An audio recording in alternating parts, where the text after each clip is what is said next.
এইভাবে নীরবে শান্তিতে তৌহিদ ও সুন্নাহর কথা শুনবেন এমন পরিবেশটা হয়তো ছিল না। সহজ করে দিয়েছেন কে? সব আল্লাহ। যেই আল্লাহ সেই সহজ করে দিয়েছেন তার এই প্রশংসা জ্ঞাপন করি, বলি আলহামদুলিল্লাহ, এবং তার কাছেই দোয়া করি, হে আল্লাহ এভাবে গোটা ব্রাহ্মণবাড়িয়াকে কবুল করে নিন, গোটা দেশকে কবুল করে নিন, গোটা বিশ্বকে কবুল করে নিন।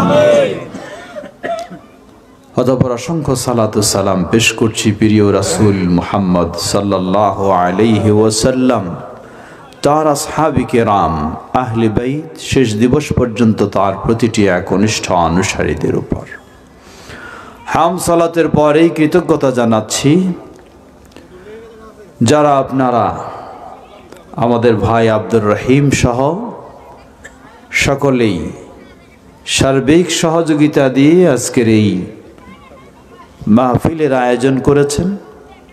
আল্লাহ সকলকে জাযায়ে খায়ের দান করুন, আল্লাহ সকলের জীবনে বারাকা দান করুন, সকলকে আরো তাওহীদ ও সুন্নাহর পথে এগিয়ে চলার তৌফিক দান করুন।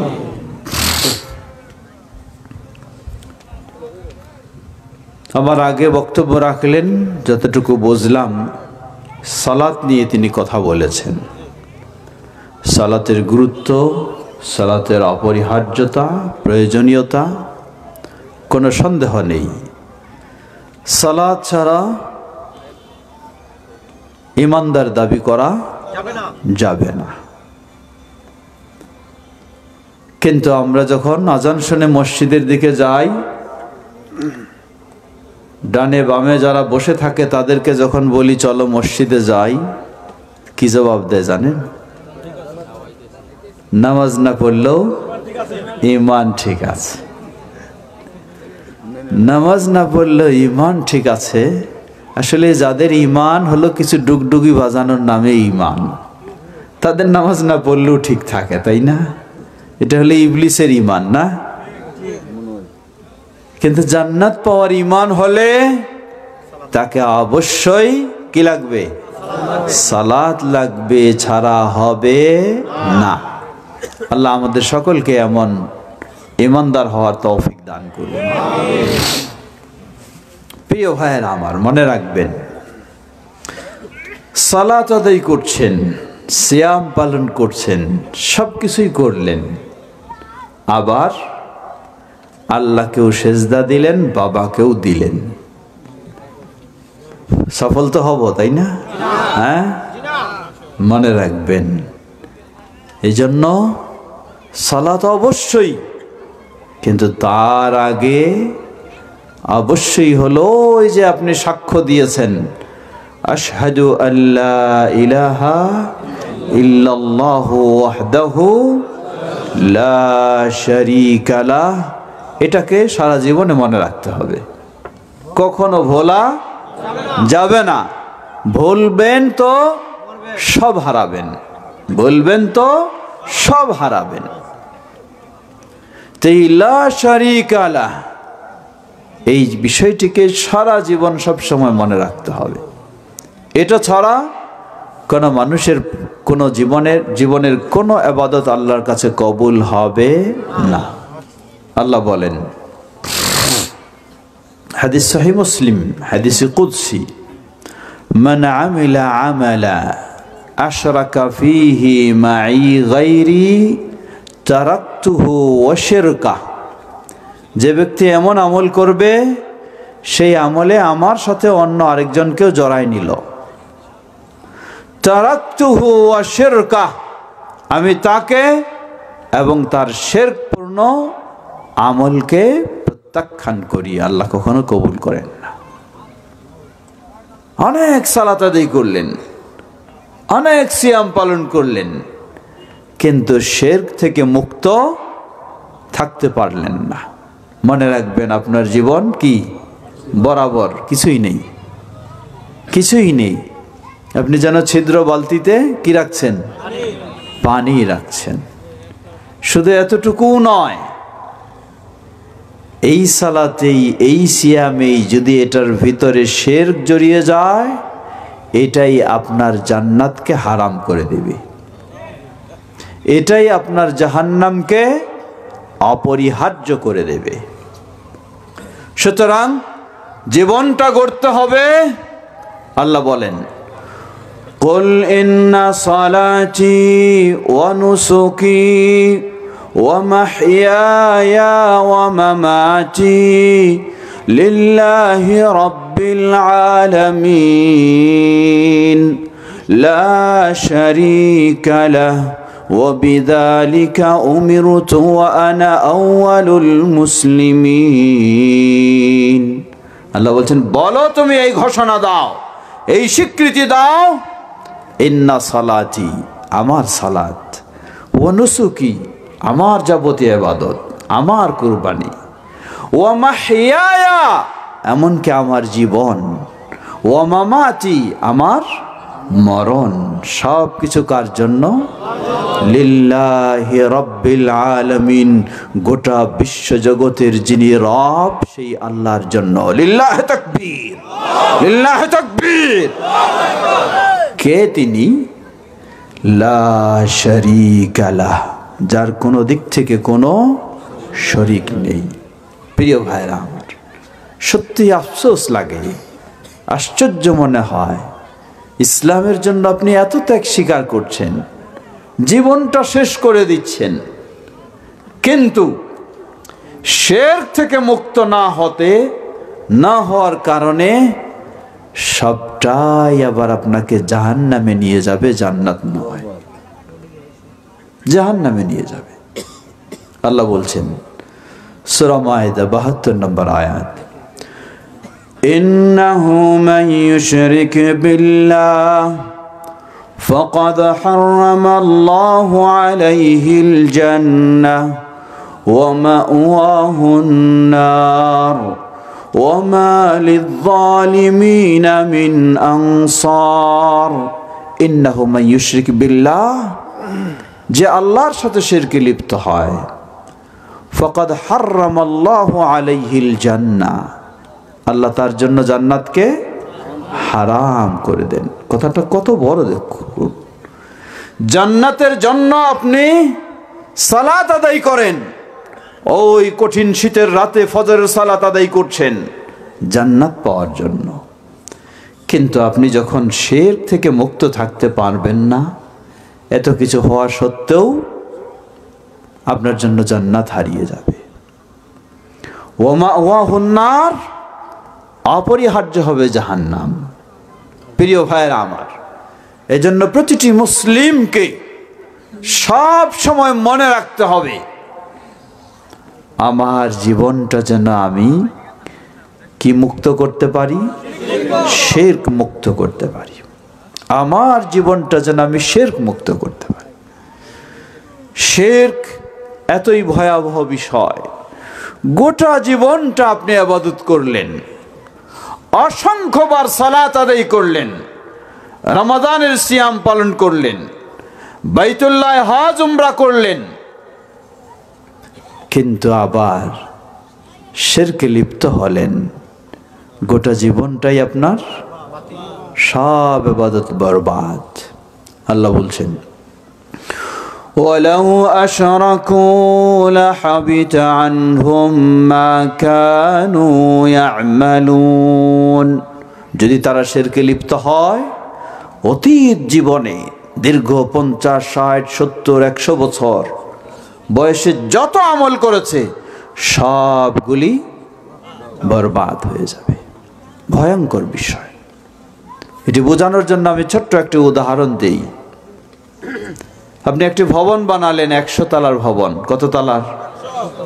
100 তলার ভবন বানাতে নিশ্চয়ই কয়েক বছর লাগবে, ঠিক না? এই ভবনটা ভাঙতেও তো কয়েক বছর লাগবে। হ্যাঁ, একটা যদি শক্তিশালী বোমা মারে, বিস্ফোরণ ঘটান, কয়েক বছর নয়, কয়েক মুহূর্ত, এক মুহূর্তেই কি 100 তলার ভবন শেষ। আপনি কি জানেন এই শক্তিশালী বোমাটার নাম কি? এই শক্তিশালী বোমাটার নাম হলো শিরক। দীর্ঘ ৬০-৭০ বছর ধরে ইবাদত করেছেন, কত তেলাওয়াত, কত দরুদ, কত জিকির আজকার, কত সালাত, কত সিয়াম, কিন্তু আপনি বড় শিরকে লিপ্ত হলেন। আল্লাহ বলছেন মুহূর্তের মাঝে সব শেষ। কার শেষ? সাধারণ মানুষের? নবী রাসূলও যদি হয় তারও শেষ। আল্লাহ রাব্বুল আলামিন বলেন সূরা জুমার ৬৫ নম্বর আয়াত, ওয়ালাকাদ উহিয়া ইলাইকা ওয়া ইলাল্লাযীনা মিন ক্বাবলিক লাইন আশরাকতা লায়াহবাতান্না আমালুক ওয়া লাতাকুনান্না মিনাল খাসিরিন। আল্লাহ বলছেন ওয়ালাকাদ উহিয়া ইলাইক, হে নবী তোমার কাছে ওহী করা হয়েছে, নবী মুহাম্মদ সাল্লাল্লাহু আলাইহি সাল্লাম, ওয়া ইলাল্লাযীনা মিন ক্বাবলিক, তোমার পূর্বে যত নবী ছিল কেউ বাদ না, সবার কাছে। কি? লাইন আশরাকতা, সাধারণ মানুষ তো পরের কথা, নবী হওয়ার পরেও, নবুয়ত রাসালাত পাওয়ার পরেও যদি তোমার মতো ব্যক্তি শিরকে লিপ্ত হয়, লা ইয়াহবাতান্না আমালুক, জীবনের সব আমল বরবাদ হয়ে যায়। শুধু পীর সাহেব যদি হয় তাহলে বাকি থাকবে। হ্যাঁ, ভয়ঙ্কর বিষয়।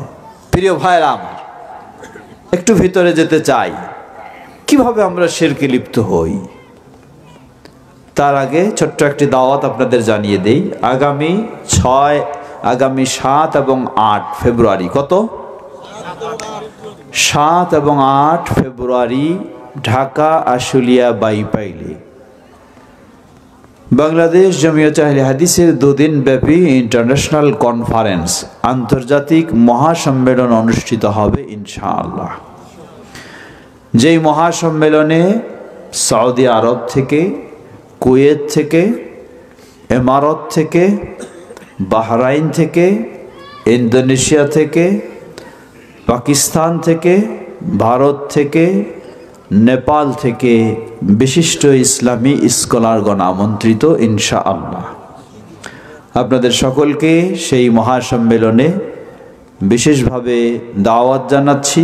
উপস্থিত হয়ে কোরআন এবং সুন্নাহর সঠিক দিক নির্দেশনা শুনে আমাদের জীবনটা যেন আমরা তৌহিদের আলোকে এবং শিরক মুক্ত করে তুলতে পারি, আল্লাহ সে তৌফিক আমাদেরকে দান করুন। প্রিয় ভাইরা আমার, ফিরে আসি। মুসলিম জীবনের সবচেয়ে ভয়াবহ অপরাধটির নাম কি? আল্লাহর কাছে সবচেয়ে জঘন্যতম অপরাধ, সবচেয়ে নিকৃষ্ট অপরাধ। সাহাবী আব্দুল্লাহ ইবনে মাসউদ রাদিয়াল্লাহু আনহু রাসূলুল্লাহ সাল্লাল্লাহু আলাইহি সাল্লামকে জিজ্ঞাসা করলেন, আইয়ুয যামবি আকবারুল কাবাইর, হে আল্লাহর রাসূল সাল্লাল্লাহু আলাইহি ওয়াসাল্লাম, কোন গুনাহ সবচেয়ে বড় গুনাহ, বড় কবিরা গুনাহ? বলেন, আন তাজআলা লিল্লাহি নিদ্দা ওয়া হুয়া খালাকাক, সবচেয়ে বড় কবিরা গুনাহ হলো তোমাকে সৃষ্টি করেছেন কে? আল্লাহ। যেই আল্লাহ তোমাকে সৃষ্টি করেছেন তার যদি তুমি কোনো সমকক্ষ তৈরি করে নাও, সেটি হলো পৃথিবীর বুকে সবচেয়ে বড় গুনাহ, সবচেয়ে ভয়ঙ্কর গুনাহ। একটি গুরুত্বপূর্ণ তথ্য জানাতে চাই আপনাদেরকে। আজকে মানুষ কতভাবে শিরকে লিপ্ত। যদি জিজ্ঞাসা করা হয় আল্লাহ কোথায়, কি জবাব? হ্যাঁ, সুন্দর কথা। কিন্তু ব্রাহ্মণবাড়িয়ার মানুষেরা কয়জন এই কথা বলে? বলে আল্লাহ আমার কলবের ভিতর, আল্লাহ আমার কলবের ভিতর। নাউজুবিল্লাহ, কি ভয়ঙ্কর বিষয় দেখেন। আচ্ছা, যদি বলে আল্লাহ আমার কলবের ভিতর, তাহলে বড় কে, আল্লাহ না আপনি? কে বড়? নিশ্চয়ই যার ভিতরে সেই তো বড়, নাকি? নাউজুবিল্লাহ, কোন পর্যায়ে নিয়ে গেছে। আরো আশ্চর্যের বিষয় হলো আল্লাহ সুবহানাহু ওয়া তাআলা কোরআনুল কারীমে বললেন আল্লাহ কোথায়? আরশের উপরে। আর আকীদা তৈরি হয়ে গেছে পীর সাহেবের শিক্ষা অনুযায়ী। আল্লাহ কোথায়? কলবের ভিতর। এখন এই আকীদাটারে ওই আল্লাহ যে আরশের উপরে, সেটারে কেমনে মিলাবে? এই জন্য একটা হাদিস তৈরি করে নিয়েছে। হাদিস তৈরি করে নিয়েছে, কলবুল মুমিনে আরশুল্লাহ। মুমিনের হৃদয়টা নাকি কি? আল্লাহর আরশ, মানে আল্লাহ এই আরশে বসে আছে। নাউজুবিল্লাহ। ইমাম আবু হানিফা রাহিমাহুল্লাহ, আপনি আজকে হানাফি বলে দাবি করেন, আপনি কি ইমাম আবু হানিফা রাহিমাহুল্লাহর আকীদা মানেন? কোশ্চেন কালেও মানেন না। যদি মানতেন ইমাম আবু হানিফা রাহিমাহুল্লাহর আকীদা, তাহলে এই কথাগুলি আমাদের সমাজে খুঁজে পাওয়া যেত না। 1300 বছর পূর্বে ইমাম আবু হানিফা রাহিমাহুল্লাহ তিনি বলেন, মান ক্বালা লা আ'রিফু রাব্বি ফিস সামা আম ফিল আরদি ফাকাদ কাফারা। ইমাম আবু হানিফা রাহিমাহুল্লাহ বলেন, যে ব্যক্তি বলবে আমি জানি না আমার রব আকাশে উপরে না নিচে জানি না আমি, এই মন্তব্য যে করবে, ইমাম আবু হানিফা রাহিমাহুল্লাহ বললেন ফাকাদ কাফারা, সে কি? কুফরিতে লিপ্ত হয়ে গেল, তার ঈমান শেষ। কেন? লিআন্না আল্লাহ তাআলা ক্বাল আর-রাহমানু আলাল আরশি ইসতাওয়া ওয়া আরশুহু ফাওকা সাবআ সামাওয়াত। ইমাম আবু হানিফা রাহিমাহুল্লাহ বলেন, কারণ স্বয়ং আল্লাহ নিজেই ঘোষণা দিয়েছেন আল্লাহ কোথায়? আল্লাহ আরশের উপরে, আর আল্লাহর আরশ হলো সপ্ত আসমানের উপরে। বলুন সুবহানাল্লাহ। অতএব এর পরেও কেউ যদি বলে আল্লাহ কোথায় জানি না, উপরে না নিচে, তাহলে সে আল্লাহর উপরে হওয়াটাকে স্বীকার করতে চায় না। সুতরাং ফাকাদ কাফারা, তার ঈমান নেই, সে কাফের হয়ে গেছে। আল্লাহ সুবহানাহু ওয়া তাআলা তিনি যে সসত্তায় সর্বত্র বিরাজমান নন, বরং রয়েছেন কোথায়? সপ্ত আসমানের উপরে। তার একটি ছোট্ট প্রমাণ ইমাম ইবনে আবিল ইজ আল হানাফি, হানাফি মাযহাবের প্রসিদ্ধ একজন ইমাম, ইমাম ইবনে আবিল ইজ আল হানাফি রাহিমাহুল্লাহ আল আকীদা আত-তাহাওয়িয়া, হানাফি মাযহাবের ইমাম তাহাবী রাহিমাহুল্লাহর আকীদার গ্রন্থ, মেরাজ প্রসঙ্গ ব্যাখ্যা করতে গিয়ে তিনি বলেন, ওয়াফি আহাদিসিল মি'রাজি দালিলুন আলা সুবুতি সিফাতিল উলুয়ি লিল্লাহি তাআলা লিমান তাদাব্বারা। তিনি বলছেন যে মেরাজের হাদিসগুলির মাঝেই দলিল পাওয়া যায় যে আল্লাহ সুবহানাহু ওয়া তাআলা সর্বত্র বিরাজমান নন, তিনি রয়েছেন কোথায়? উপরে রয়েছে। সুবহানাল্লাহ। তিনি হলেন ইমাম হানাফি মাযহাবের প্রসিদ্ধ ইমাম। বলেন কেমনে? নবী সাল্লাল্লাহু আলাইহি ওয়াসাল্লাম গোটা পৃথিবীর বুকে, এমনকি পৃথিবীর শ্রেষ্ঠ কেন্দ্র হলো বাইতুল্লাহ কাবা, সেখানে থেকেও তিনি আল্লাহর নিকটে যাওয়ার সুযোগ লাভ করেননি। সেই মক্কা মুকাররমা বাইতুল্লাহ থেকে নেওয়া হলো কোথায়? সুবহানাল্লাযী আসরা বিআবদিহি লাইলাম মিনাল মাসজিদিল হারাম ইলাল মাসজিদিল আকসাল্লাযী বারাকনা হাওলাহু। আল্লাহ বলছেন সুবহানাল্লাহ, সেই আল্লাহর পুত পবিত্রতা বর্ণনা করছি, যিনি স্বীয় বান্দাকে মসজিদে হারাম থেকে কোথায় নিলেন? মসজিদে আকসা। যেই মসজিদে আকসা আজকে ঘাতক সন্ত্রাসী ইহুদিরা দখল করে রেখেছে, আল্লাহ সেই ঘাতকদের থেকে এই মসজিদে আকসাকে মুক্ত করুন। এই ঘাতকদের সন্ত্রাসীদের থেকে ফিলিস্তিনবাসীকে নিরাপদে রাখুন। কোন মসজিদে আকসা? আল্লাযী বারাকনা হাওলাহু, যার চতুর্দিকে আমি বরকতময় করেছি। সুবহানাল্লাহ। মসজিদে আকসায় গেলেন নবী সাল্লাল্লাহু আলাইহি সাল্লাম, এরপরও কি আল্লাহর কাছে গেছেন? যেতে পারেননি। এখন শুরু হলো ঊর্ধ্বগমন। প্রথম, দ্বিতীয় আসমান, তবু আল্লাহর কাছে না। তৃতীয় আসমান, তবু নয়। চতুর্থ, পঞ্চম, ষষ্ঠ, সপ্তম জিবরিল আলাইহিস সালাম অপারগ হয়ে গেলেন, আর যেতে পারছেন না, কিন্তু আরো উপরে আল্লাহ নিলেন, নিয়ে আল্লাহর অতি কাছে পৌঁছার সুযোগ লাভ করলেন। বলুন সুবহানাল্লাহ। কি প্রমাণ করে? আল্লাহ সুবহানাহু ওয়া তাআলা যদি সসত্তায় সর্বত্রই বিরাজমান থাকতেন, তাহলে নবী সাল্লাল্লাহু আলাইহি সাল্লাম আল্লাহর কাছে সর্বত্রই সব সময় কি যেতে পারতেন। কিন্তু নবী সাল্লাল্লাহু আলাইহি সাল্লাম তার গোটা জীবনে আল্লাহর কাছে নিকটে যেতে পারেননি, শুধু যেতে পেরেছেন এক রাত্রিতেই। সেটা কিসের রাত? মেরাজের রাত।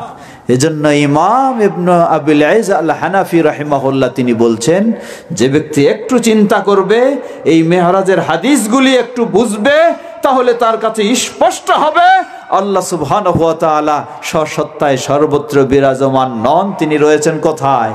ঊর্ধ্বে আকাশে। লিল্লাহি তাকবীর, লিল্লাহি তাকবীর। মানুষ কত অন্ধকারে আছে লক্ষ্য করুন।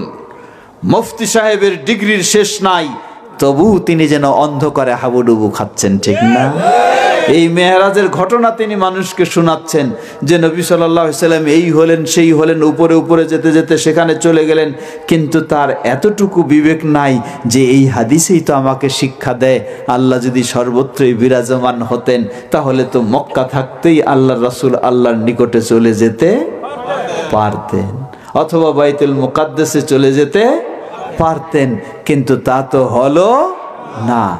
আল্লাহকে কাছে গেলেন কখন? যখন সপ্ত আসমান ঊর্ধ্বে গেলেন। সুবহানাল্লাহ।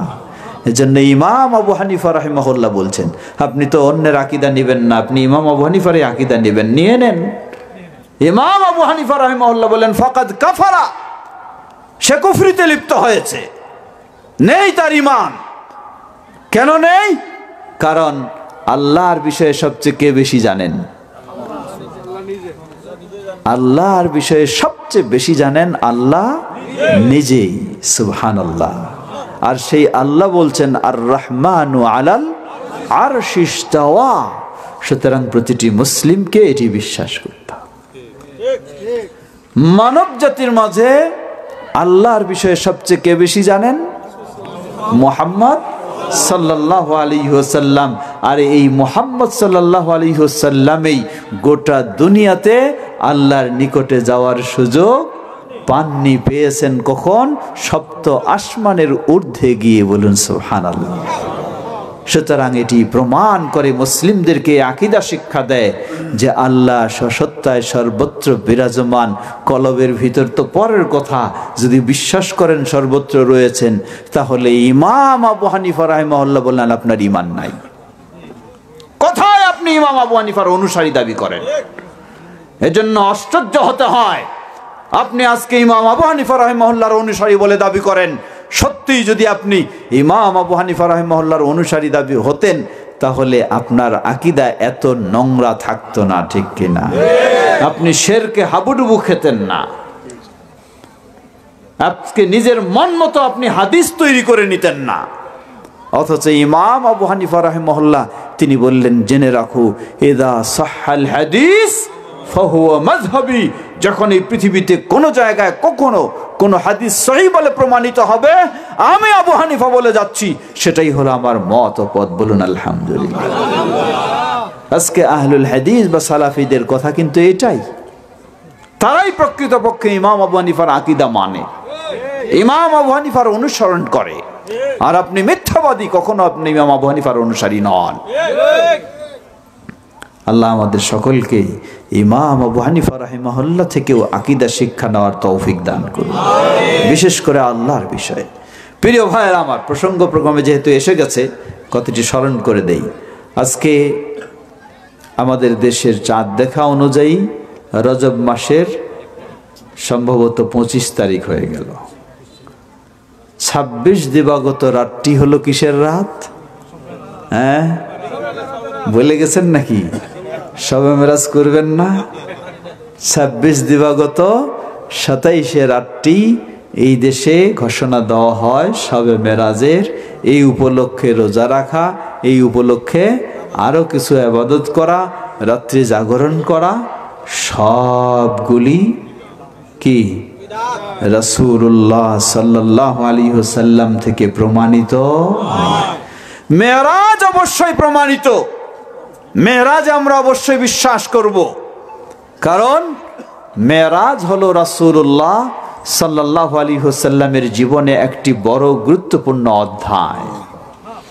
যেই মুআজিজাগুলি দিয়ে আল্লাহ রাব্বুল আলামিন নবী সাল্লাল্লাহু আলাইহি ওয়াসাল্লামের নবুয়ত ও রিসালাতকে প্রমাণিত করেছেন, তার অন্যতম একটি মুআজিজা হলো ইসরা ও মেরাজ।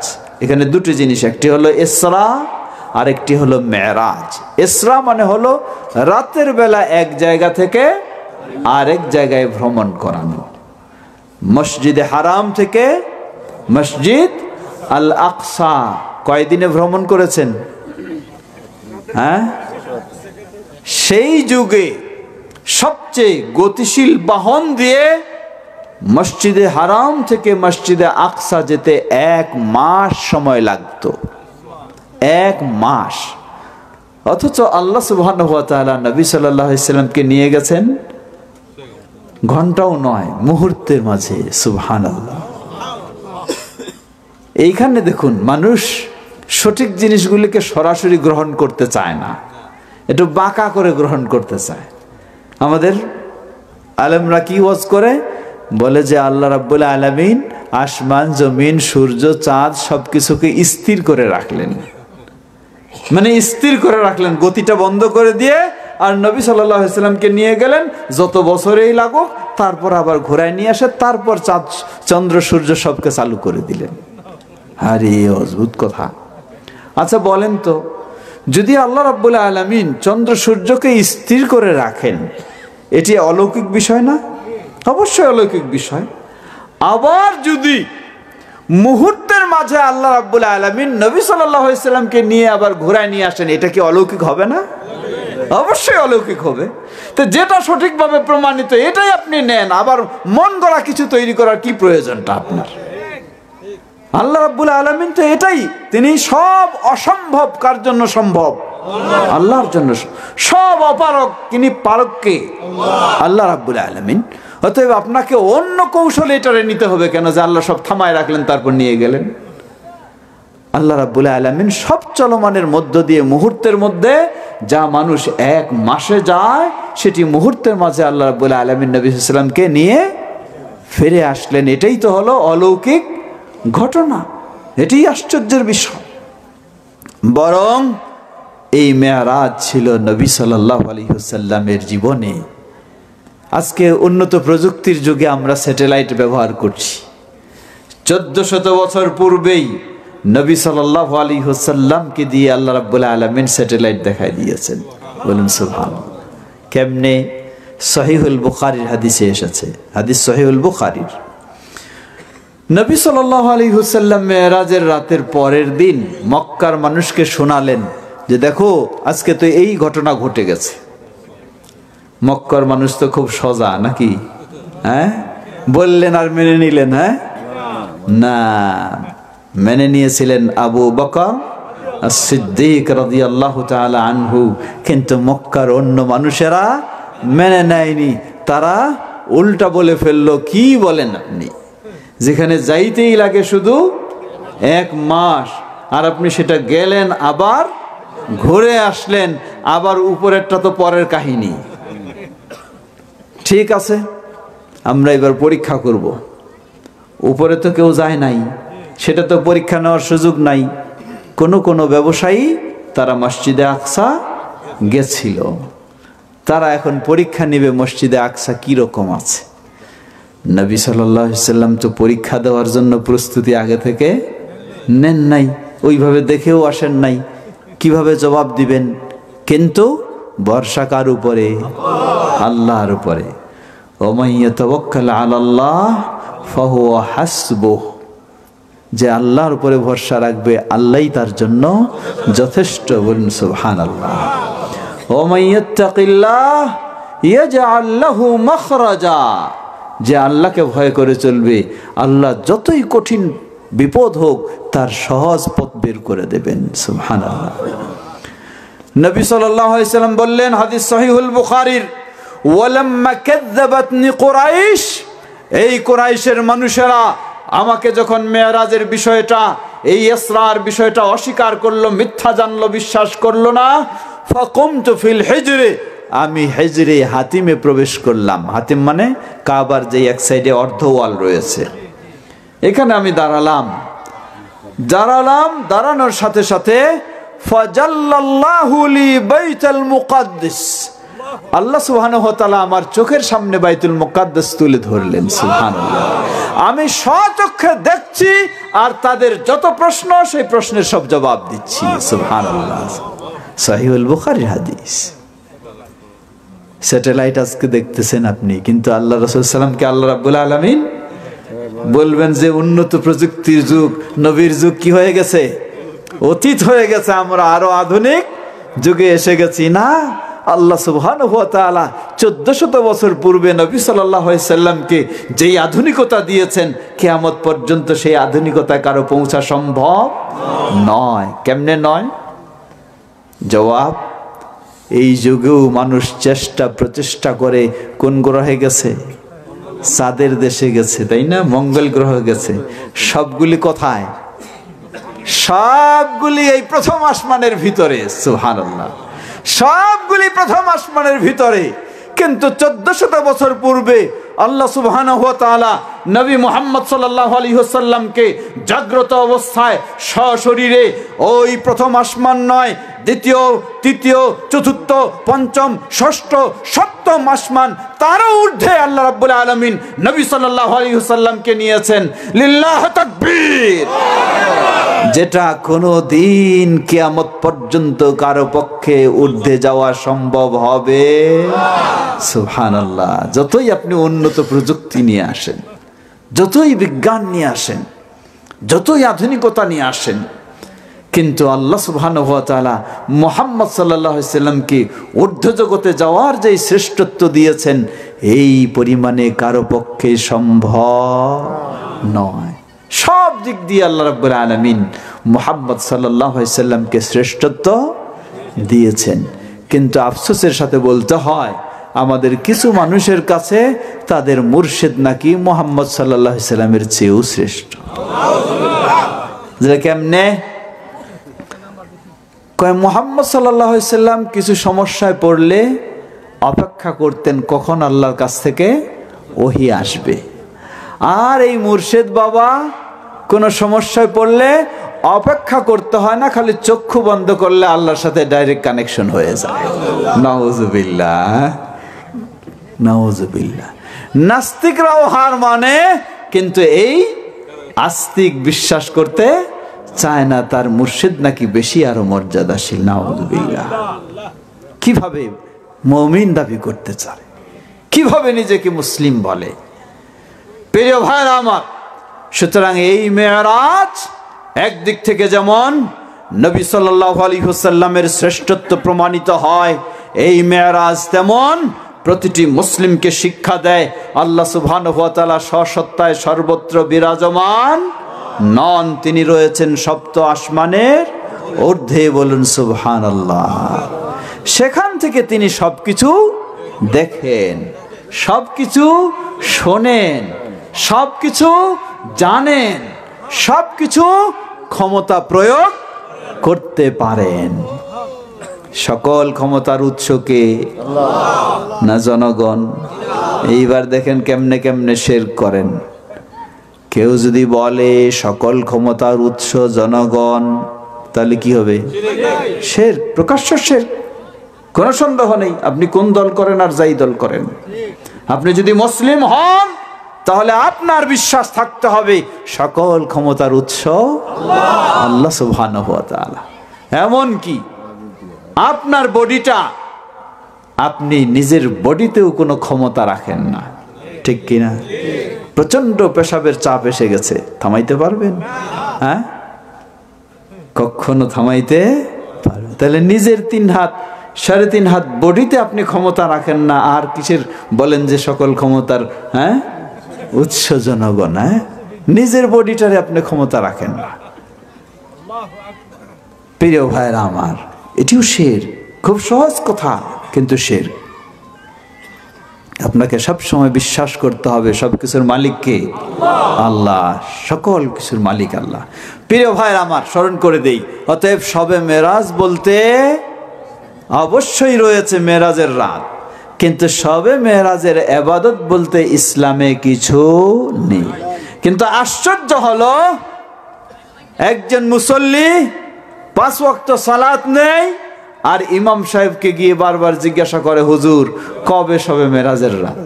হ্যাঁ, 5 ওয়াক্ত সালাতের খবর নেই, আর জিজ্ঞাসা করে কবে শবে মেরাজের রাত আর কত রাকাত সালাত পড়ব। হ্যাঁ, অথচ এই মেরাজেই পেয়েছি আমরা কি? 5 ওয়াক্ত সালাত। এই মেরাজেই ফরজ হয়েছে 5 ওয়াক্ত সালাত। হাদিস সহিহুল বুখারী, আল্লাহ রাব্বুল আলামিন বান্দার জন্য, উম্মতে মুহাম্মাদের জন্য 50 ওয়াক্ত সালাত ফরজ করে দিলেন। মুসা আলাইহিস সালামের দেখা হলো। মুসা আলাইহিস সালাম পরামর্শ দিলেন, হে মুহাম্মদ সাল্লাল্লাহু আলাইহি সাল্লাম, আপনার উম্মত পারবে না, আপনি আল্লাহর কাছে যান, একটু কমায় নেন। মুহাম্মদ সাল্লাল্লাহু আলাইহি সাল্লামও তার উম্মতের প্রতি অত্যন্ত দয়াশীল। সুবহানাল্লাহ, অত্যন্ত দয়াশীল। বারবার আল্লাহর কাছে গেলেন, যেতে যেতে যেতে ঠেকে গেলেন কয় জায়গায়? 5-এর জায়গায় ঠেকে গেলেন। কিন্তু আল্লাহ আবার বললেন, লা ইউবাদদালুল কাউলু লাদাইয়া, আমি যা বলি তা পরিবর্তন হয় না। 50কে বান্দার সহজের জন্য 5 করে দিলেও যে এই 5ই সঠিকভাবে আদায় করবে তাকে 50-এরই সওয়াব দান করব। সুবহানাল্লাহ, সুবহানাল্লাহ। প্রিয় ভাইরা আমার, এই মেরাজ বড় শিক্ষা দিয়েছে আমাদের কি? 5 ওয়াক্ত সালাত। অতএব বেদাতি সালাত বাদ দিয়ে ইসলামের ফরজ সালাত নিয়মিত আদায় করুন, যা না করলে আপনার ঈমান টিকে থাকবে না। এই মেরাজ আমাদেরকে শিক্ষা দিয়েছে আপনার ঈমানকে ঠিক রাখার জন্য আকীদা, বিশ্বাস পোষণ করতে হবে। আল্লাহ হলেন কোথায়? আরশের উপরে সসত্তায় সর্বত্র বিরাজমান নন, তিনি হলেন আরশের উপরে। এই মেরাজ আরো অনেক কিছু আমাদেরকে শিক্ষা দেয়। যেমন ছোট্ট একটি সামাজিক, আমরা একটি ভয়াবহ রোগে আক্রান্ত হই, রাজনীতি বলি, সমাজনীতি বলি, আর যেই বলি পারিবারিক বলি, তা হলো আমরা সুযোগ পেলে, এমনকি মসজিদেও বসলে যদি একটু সুযোগ পাই, একজন আরেকজনের গীবত গাওয়া নিয়ে ব্যস্ত হয়ে যায়। ঠিক না? এটি যদিও ছোট দেখা যায় কিন্তু ভয়ঙ্কর। রাসূল সাল্লাল্লাহু আলাইহি ওয়াসাল্লাম 2টি কবরের পাশ দিয়ে গেলেন, বললেন তাদের দুজনকে কবরে শাস্তি দেওয়া হচ্ছে। কি অপরাধ? একজনের অপরাধ ছিল আন্নাহু ইয়ামশি বিন নামিমা, সে মানুষের গীবত চর্চা করেই চলতো, এটাই তার কাছে মজার বিষয় ছিল। আছে না সমাজে কিছু মানুষ, একজনের কথা আরেকজনের কাছে না লাগালে তার পেটের ভাত যেন হজম হয় না। হ্যাঁ, পেট ভরে খেলো কিন্তু শান্তি নাই। কিসে শান্তি? ওই একজনের কথা আরেকজনের কাছে লাগালে সে শান্তি পায়। পর্দার আড়ালের মা বোনদের মাঝেও এমন আছে। আল্লাহ রাসূল সাল্লাল্লাহু আলাইহি সাল্লাম যেটি সহিভাবে প্রমাণিত, ওই মেরাজে গেলেন, তিনি জাহান্নাম দেখানো হলো, তিনি বললেন আমি দেখলাম এক শ্রেণীর মানুষ, এক দল, তাদের হাতের নখগুলি তামার মতো বড় বড় নখ, সেই নখগুলি দিয়ে চেহারা এবং পার্শ্ব দেশের গোস্তগুলি খামচায় খামচায় ছিঁড়তেছে, আর কঠিন ভয়াবহ শাস্তি উপভোগ করছে তারা।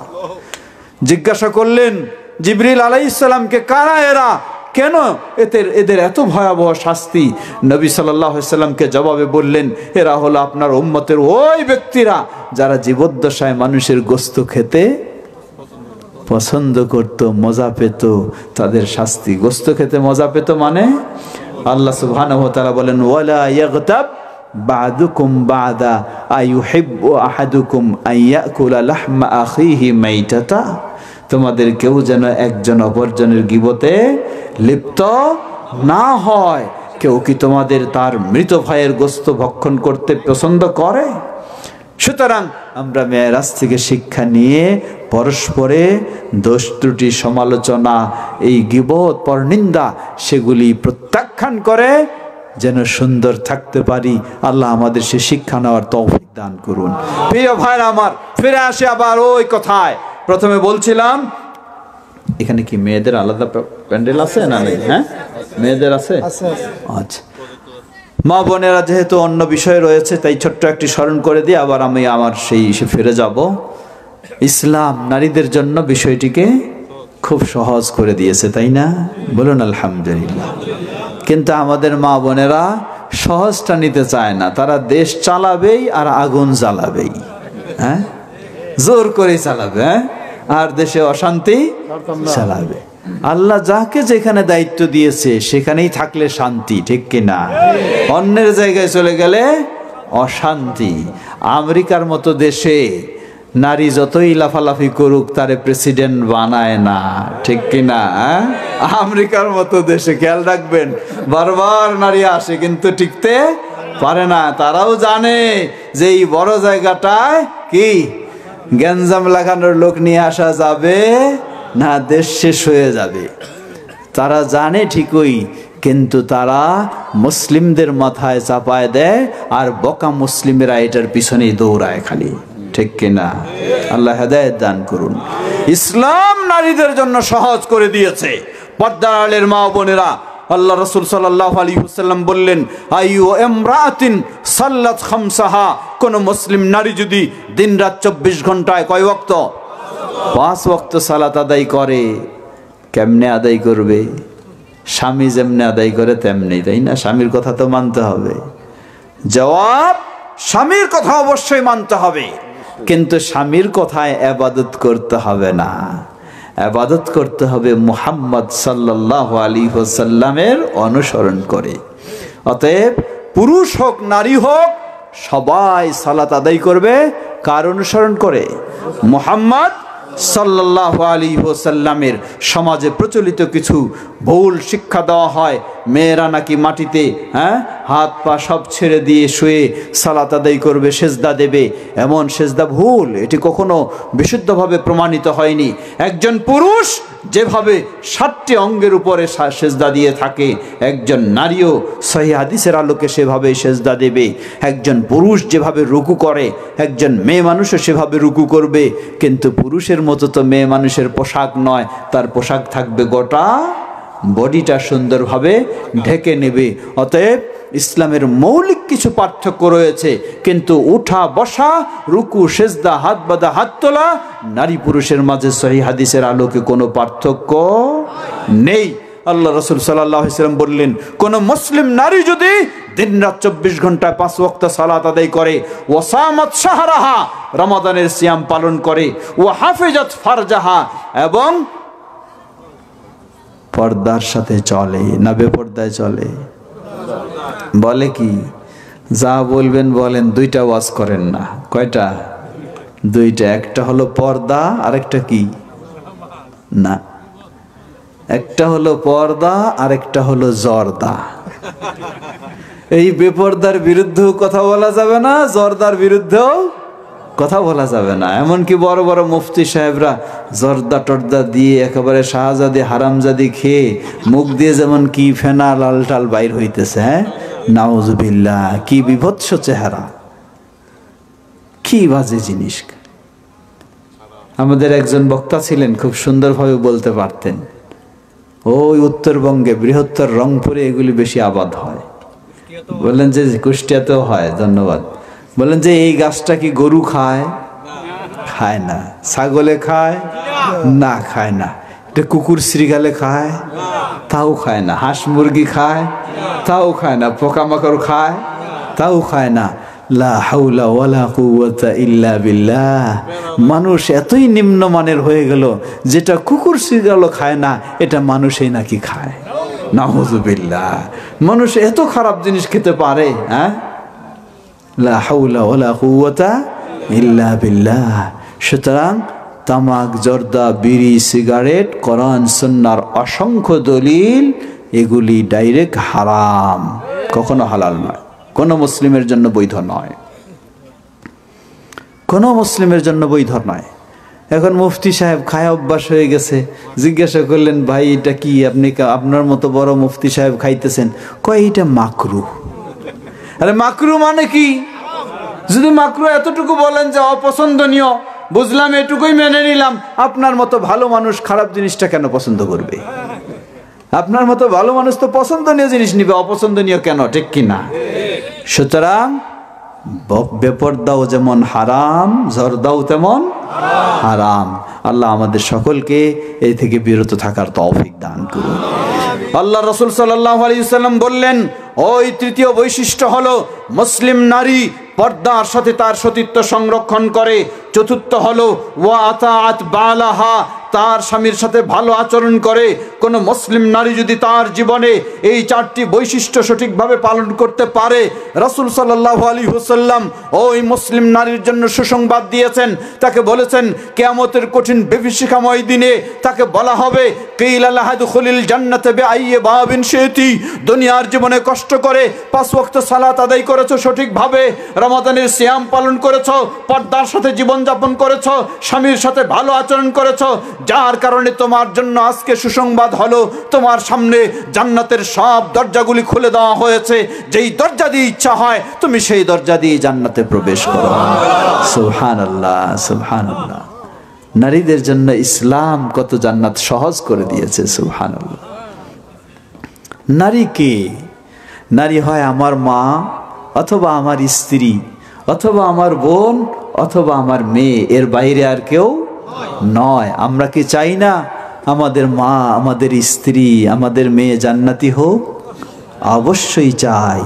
তাহলে আমাদের সবারই দায়িত্ব মা থাকলে মাকে সহযোগিতা দেওয়া। মা হয়তো শিক্ষা নেই, দীক্ষা নেই, বেপরদায় জীবন গড়ে উঠেছে, কিন্তু আমি জানলাম আমার দায়িত্ব মাকে সুন্দরভাবে, ভদ্রভাবে পর্দার বিষয়ে বোঝায়ও, নামাজ বিষয়ে বোঝায়ও একজন নামাজি বানানোর চেষ্টা করা আমার দায়িত্ব। আমার দায়িত্ব আমার স্ত্রীকে যেন সেভাবে গড়ে তুলতে পারি। আমার দায়িত্ব আমার কলিজা টুকরা মেয়েকে যেন সেভাবে গড়ে তুলতে পারি। আমার দায়িত্ব আমার বোনকে যেন সেভাবে সহযোগিতা দিতে পারি। আল্লাহ আমাদের সকলকে সে তৌফিক দান করুন। পর্দার আড়ালের মা বোনেরা, বেশি কিছু প্রয়োজন নেই। এই হাদিসটি আপনার জীবনের পাথেয় হিসাবে রাখবেন, জান্নাত আপনার জন্য সহজ হয়ে যাবে ইনশাআল্লাহ। তবে মনে রাখতে হবে, জান্নাত যেমন সহজ হয়ে যাবে, জান্নাত তেমন হারিয়ে যাওয়াটাও সহজ। জান্নাত হারিয়ে যাওয়াটাও সহজ। কিসের মাধ্যমে? শিরকে লিপ্ত হয়ে গেলে জান্নাতও হারিয়ে যাবে।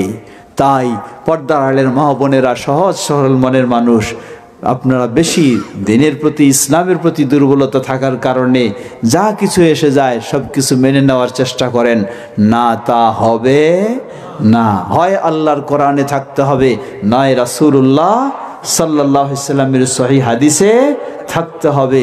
না হলে সেটা মানা যাবে না, সেটি ইসলামের বিষয় হতে পারে না। 1400 বছর পূর্বেই নবী মুহাম্মদ সাল্লাল্লাহু আলাইহি ওয়াসাল্লাম বলেন, জেনে রাখো, তারাকতু ফীকুম আমরাইন লাম তাদিল্লু মা তামাসসাকতুম বিহিমা কিতাবাল্লাহি ওয়া সুন্নতি। আমি তোমাদের মাঝে রেখে গেলাম মাত্র দুটি জিনিস, যতক্ষণ পর্যন্ত তোমরা এই দুটি জিনিসকে আঁকড়ে ধরবে কখনো পথভ্রষ্ট হবে না। একটি হলো নকশবন্দিয়া তরিকা, আর একটি হলো মুজাদ্দিদিয়া তরিকা। হ্যাঁ, একটি হলো মা কাল আল্লাহ, যা আল্লাহ বলেছেন, আল্লাহর কিতাব আল কোরআনুল কারীম। অপরটি হলো নবী মুহাম্মদ সাল্লাল্লাহু আলাইহি ওয়াসাল্লামের সহিহ হাদিস। লিল্লাহি তাকবীর, লিল্লাহি তাকবীর। সুতরাং প্রতিটি পুরুষ ও নারী সকলকে মনে রাখতে হবে, জীবনের সকল ইবাদত যেন আমাদের কোরআন ও সহিহ হাদিসের আলোকে হয়, সেটি আমাদেরকে চেষ্টা করতে হবে ইনশাআল্লাহ। শেষে স্মরণ করে দিতে চাই, আল্লাহ রাব্বুল আলামিনের সবচেয়ে বড় নিয়ামত আমরা পেয়েছি ইসলাম। বলুন আলহামদুলিল্লাহ। কিন্তু এই ইসলাম পেয়েও যদি আপনি আল্লাহকে বাদ দিয়ে অন্যের কাছে সিজদায় লিপ্ত হন, তাহলে নিশ্চয়ই আপনার মতো হতভাগা কেউ নেই। এজন্য আপনাকে সব সময় মনে রাখতে হবে, আপনার জীবনটা যেন তাওহীদের আলোকে শিরক মুক্ত গড়ে তুলতে পারেন। আপনার জীবনটা যেন সুন্নাহর আলোকে বেদা মুক্ত গড়ে তুলতে পারেন। আল্লাহ আমাদের সকলকে সে তৌফিক দান করুন। এটাই ছিল ইমাম আবু হানিফা রাহিমাহুল্লাহর কথা, এটাই হচ্ছে ইমাম মালিকের কথা, এটাই ইমাম শাফির কথা, এটাই ইমাম আহমদ বিন হাম্বলের কথা, এটাই আহলুল হাদিস বা সালাফিদের কথা। তাদের কথা ভিন্ন কিছু নয়। আমাদের দায়িত্ব, আমরা এই তাওহীদের পথে থাকব, শিরক মুক্ত থাকব, এবং আমাদের স্নেহের কলিজার টুকরা সন্তানদেরকেও গড়ে তুলব ইনশাআল্লাহ। আল্লাহ সুবহানাহু ওয়া তাআলা বলেন, وَإِذْ قَالَ لُقْمَانُ لِابْنِهِ وَهُوَ يَعِظُهُ يَا بُنَيَّ لَا تُشْرِكْ بِاللَّهِ إِنَّ الشِّرْكَ لَظُلْمٌ عَظِيمٌ। স্মরণ করুন সেই সময়ের কথা যখন লোকমান তার প্রিয় বৎস কলিজার টুকরাকে উপদেশ দিতে গিয়ে বললেন, লা তুশরিক বিল্লাহ, কি করো না? আল্লাহর সাথে শিরকে লিপ্ত হয় না। ইন্নাশ শিরকা লাযুলমুন আযীম, পৃথিবীর বুকে মহা অন্যায় অপরাধ হলো কি? শিরক। সুতরাং আমাদের সকলকে শিরক থেকে মুক্ত হতে হবে, সন্তানদেরকেও গড়ে তুলতে হবে, গোটা দেশ গড়ে তুলতে হবে শিরক মুক্ত ইনশাআল্লাহ। আল্লাহ আমাদের সকলকে সে পথেই চলার তৌফিক দান করুন। ছোট্ট একটি কথা বলেই শেষ করব, তারপর একসাথে উঠবো সবাই। মনে রাখবেন, কোনো সন্দেহের সুযোগ নেই, ইসলাম মানেই হলো রাসূলুল্লাহ সাল্লাল্লাহু আলাইহি ওয়াসাল্লামের পথ ধরতে হবে আমাদেরকে, অন্য কারণ নয়। আমি সবসময় স্মরণ করে দেই, আপনাকে আমাকে যখন কবরে রাখা হবে তখন বলা হবে বিসমিল্লাহি ওয়া আলা মিল্লাতি ইমাম আবি হানিফা। এটা না, এদেশের মুফতিরা এই কথা বলে নাই? তাহলে বিসমিল্লাহি ওয়া আলা মিল্লাতি নকশবন্দি, বিসমিল্লাহ ওয়া আলা মিল্লাতি রাসূলিল্লাহ। সুবহানাল্লাহ, সুবহানাল্লাহ। এই কথাটা মনে রাখবেন, এই কথা মনে রাখবেন। আপনাকে আমাকে কবরে রাখার সময় যদি বলতে হয় বিসমিল্লাহ ওয়া আলা মিল্লাতি রাসূলিল্লাহ, অন্য কোনো কথা যদি না চলে, কোনো ইমামের নাম যদি না চলে, কোনো পীর মুর্শিদের নাম যদি না চলে, কোনো তরিকার নাম যদি না চলে, তাহলে আপনার জীবনে ইবাদতের ক্ষেত্রেও ওয়া আলা মিল্লাতি রাসূলিল্লাহ ছাড়া আর কিছু চলতে পারে না। লিল্লাহি তাকবীর। এটাই আপনার মাপকাঠি। আপনার জীবনটাকে গড়তে হবে এভাবেই। প্রতিটি ক্ষেত্রে আপনি স্মরণ করবেন আমার রাসূল কি বলেছেন, আমার রাসূলের পথ কি, আমার রাসূলের মিল্লা কি, আমার রাসূলের তরিকা কি, সেটাই আপনি চিন্তা করবেন, সেই পথেই চলবেন, আর কারো দিকে তাকাবেন না। তবে বিভিন্ন জন আবার রাসূলের নাম দিয়েও আপনাকে ধোঁকা দিবে, সেটা থেকে মুক্ত হওয়ার জন্য আপনি একটু চেষ্টা করবেন, প্রশ্ন রাখবেন, আপনি যে রাসূলের নামে বলছেন এটি কি সহিহ না সহিহ নয়। যদি সহিহ হয় তাহলে অবশ্যই আপনি মেনে নেবেন, যদি সহিহ না হয় তাহলে মানার কোনো সুযোগ নেই। প্রিয় ভাইরা আমার, আপনি এই পথে চলবেন, যাকেই পাবেন এই পথেরই দাওয়াত দেবেন ইনশাআল্লাহ। আল্লাহ রাসূল সাল্লাল্লাহু আলাইহি ওয়াসাল্লাম বললেন, মান দাল্লা আলা খাইরিন ফালাহু মিসলু আজরি ফাইলি। যে ব্যক্তি কাউকে ভালো কাজের পথ দেখাবে, আপনি শিরকের পথে ছিলেন, আল্লাহ আপনাকে তাওহীদের পথ দেখালেন, সুবহানাল্লাহ। আপনি আরেকজনকে পেয়েছেন, তাওহীদের পথ আপনি দেখালেন, আপনার কথা বলার কারণে, আপনার দাওয়াতের কারণে সে যদি তাওহীদের পথ দেখে, তার গোটা জীবনটা 20, 30, 40, 50 বছর পর্যন্ত তাওহীদের পথে থেকে যত ইবাদত করবে সবগুলির সমান সওয়াব আল্লাহ আপনাকেও দান করবে, সুবহানাল্লাহ। এমন কি আপনি এই ব্যক্তিকে তাওহীদের পথ দেখালেন, দুনিয়া থেকে আপনার বিদায় ঘটে গেছে, কবরে চলে গেছেন, কিন্তু ওই ব্যক্তি এখনো তাওহীদের পথে চলে, এখনো সুন্নাহর পথে চলে, আপনি কবরে বসে তার তাওহীদ ও সুন্নাহর সব আমলের সওয়াব আপনি পেতে থাকবেন, সুবহানাল্লাহ। প্রিয় ভাই, সুতরাং লক্ষ্য করুন, বাধা বিপত্তি আপনার সামনে আসবেই, এটাই স্বাভাবিক। আপনি আমি তো কে? মুহাম্মদ সাল্লাল্লাহু আলাইহি ওয়াসাল্লাম যদি বাধার সম্মুখীন হয়, মুহাম্মদ সাল্লাল্লাহু আলাইহি ওয়াসাল্লাম মক্কায় ছিলেন সবচেয়ে সম্মানিত ব্যক্তি, সবচেয়ে মর্যাদাশীল ব্যক্তি। কিন্তু সেই মুহাম্মদ সাল্লাল্লাহু আলাইহি সাল্লাম যখন বললেন এই মূর্তি পূজা চলবে না, তাওহীদ একমাত্র আল্লাহর কাছে সেজদা দাও, তখন এই মুহাম্মদ সাল্লাল্লাহু আলাইহি সাল্লামকে কেউ জাদুকর বলল, কেউ গণক বলল, কেউ জিনে ধরা বলল, কেউ কত কিছু গালিগালাজ, এমনকি তয়েফের ময়দানে রক্তাক্ত পর্যন্ত করলো। আপনিও যদি মানুষকে বলেন পীরের কাছে সেজদা নয়, মাজারে সেজদা নয়, কবরে সেজদা নয়, সেজদা হবে একমাত্র আল্লাহর জন্য, নিশ্চয়ই আপনার সামনেও কিছু বাধা আসবে। আপনাকে ধৈর্যের পরিচয় দিতে হবে। মানুষ আপনাকে খারাপ বললে আপনি মানুষকে খারাপ বলবেন না, আপনি মানুষকে ভালো বলবেন, মানুষকে আপনি হেদায়েতের জন্য দাওয়াত দেবেন, আল্লাহর কাছে দোয়া করবেন, হে আল্লাহ এ আমাকে যত বাধা দিতে চায়, যত কষ্ট দিতে চায়, আল্লাহ তুমি তাকে তাওহীদ ও সুন্নাহর পথে কবুল করে নাও। সেই দোয়া আপনি বেশি করবেন। কারণ খারাপ মানুষ আপনাকে খারাপ গালি দিতে পারে, আপনি তো খারাপ না, আপনি কেন খারাপ গালি দেবেন?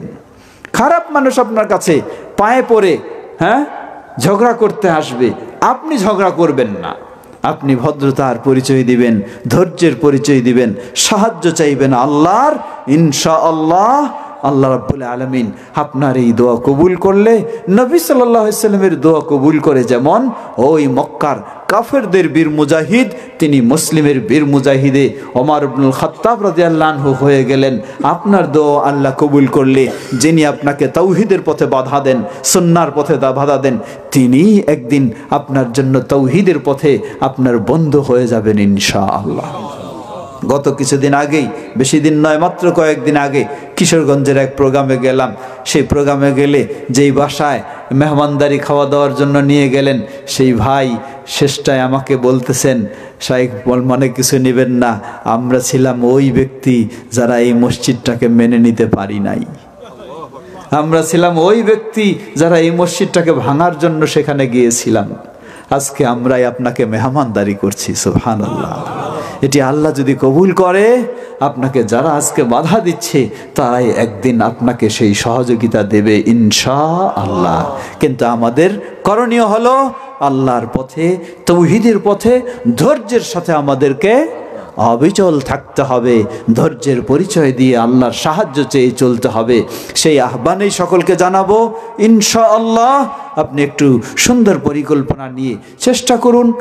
সেই মাজারপন্থী, আমিও তো মাজারপন্থী থাকতে পারতাম যদি আল্লাহ আমাকে তাওহীদের পথে কবুল না করতেন।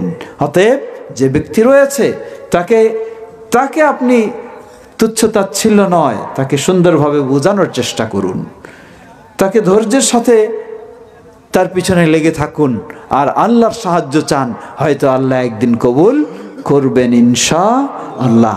সেই টার্গেট রেখেই আমরা যেন আমাদের সমাজকে সুন্দর করার, আমাদের পরিবেশ সুন্দর করার, আমাদের দেশ সুন্দর করার চেষ্টা করতে পারি। আল্লাহ আমাদের সকলকে সে তৌফিক দান করুন। সর্বশেষ সবাই যেন আমরা ঐক্যবদ্ধ হয়ে থাকতে পারি, কারণ কম সংখ্যক মানুষ এমনিই, দ্বিতীয় যদি পরস্পরে যোগাযোগ সম্পর্ক না থাকে তাহলে আরও তো আপনি পিছিয়ে পড়ে যাবেন। তাই বাংলাদেশ জমিয়ত আহলে হাদিস আহ্বান জানায় আমরা যেন পারস্পরিক সম্পর্ক রেখে, যোগাযোগ রেখে এই তাওহীদ ও সুন্নাহর দাওয়াতকে আরো এগিয়ে নিতে পারি। আল্লাহ আমাদের সকলকে সে তৌফিক দান করুন। কথা দীর্ঘ না করে এখানে শেষ করতে চাই। এতক্ষণ যাবত যে কথাগুলি আমরা শুনেছি, আল্লাহ আমাদের সেগুলিকে আমাদের জীবনে মেনে চলার তৌফিক দান করুন। আমাদের মাঝে উপস্থিত অনুপস্থিত যারা অসুস্থ, আল্লাহ তাদের জীবনে পরিপূর্ণ সুস্থতা দান করুন। যারা বিপদগ্রস্ত তাদেরকে বিপদ থেকে মুক্তি দান করুন। আজকে আমাদের অনেক প্রবাসী ভাইরাও রয়েছেন যারা এই সহযোগিতা দিচ্ছেন এই দাওয়াতি কাজে। আল্লাহ সকল প্রবাসী ভাইদেরকে তাদের জীবনে বারাকা দান করুন, তাদের প্রবাস জীবনে আল্লাহ নিরাপত্তা দান করুন, তাদের পরিবারকেও আল্লাহ নিরাপদে রাখুন, দিনের উপরে রাখুন। আমাদের সন্তানদেরকে যেন আমরা ইসলামের আলোকে গড়ে তুলতে পারি, আল্লাহ আমাদের সে তৌফিক দান করুন। আমাদের মৃত বাবা মা যারা প্রিয়জন চলে গেছেন, আল্লাহ সে মুসলিমদের ভুল ত্রুটি ক্ষমা করে তাদেরকে জান্নাতুল ফেরদাউস নসিব করুন। রব্বানা আতিনা ফিদ দুনিয়া حسنة وفي الآخرة حسنة وقنا عذاب النار سبحان ربك رب العزة عما يصفون وسلام على المرسلين والحمد لله رب العالمين سبحانك اللهم وبحمدك أشهد أن لا إله إلا أنت أستغفرك وأتوب إليك والسلام عليكم ورحمة الله وبركاته